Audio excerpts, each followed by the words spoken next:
রবিবার মানেই ব্যস্ততম একটা দিন বলতে পারেন। একেবারে কবজি ডুবিয়ে আমার বাড়িতে খাওয়া দাওয়া হবেই, কারণ সকলেই থাকে, আমার হাজব্যান্ড এই দিনটাই বাজার করে।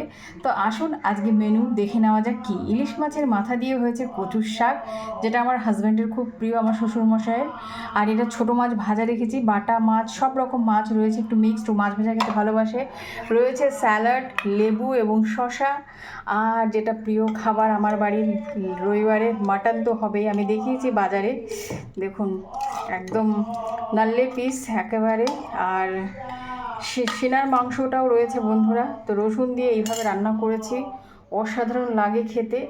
গরম গরম ভাত তো রয়েছেই, এক হাঁড়ি ভাত নামিয়ে রেখে দিয়েছি।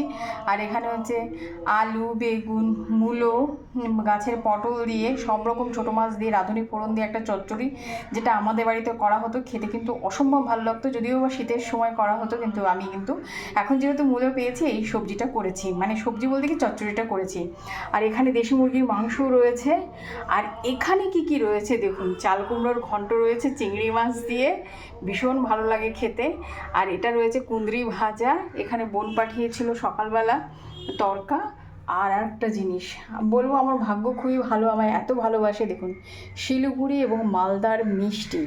বৌদি গিয়েছিল পাশের বাড়ির, মানে আমরা যারা সকলে মিলে একসঙ্গে পার্টি করি, তো সেইখান থেকে মালদা থেকে বৌদি ননদ এসছে, সেও মিষ্টি নিয়ে এসছে। শিলিগুড়ি থেকে বৌদি গিয়েছিলো বাবার বাড়িতে, সেখান থেকেও দেখুন মিষ্টি নিয়ে এসছে, এক টিফিন বক্স ভর্তি করে দিয়ে গেছে। মানে বিয়েবাড়ির ফেল খাওয়া দাওয়া। তো আমাদের এরকম আদান প্রদান চলতেই থাকে। তো আজকের লাঞ্চটা কিন্তু ব্যাপক হবে বন্ধুরা। আমি চাটনি করিনি, এত কিছুর পরে চাটনি দরকার হবে না, স্ট্রবেরি চাটনি আছে, যদি খায় শ্বশুরমশাই দিয়ে দেবো। আর ভিডিওটা ভালো লাগলে অবশ্যই লাইক, শেয়ার, সাবস্ক্রাইব করে চ্যানেলের সাথে থাকবেন, পাশে থাকবেন। সকলে খুব ভালো থাকবেন। আজ এই পর্যন্ত, আবারও দেখা হবে কোনো মেনু কিংবা কোনো ভিডিও কিংবা কোনো ব্লগের মাধ্যমে।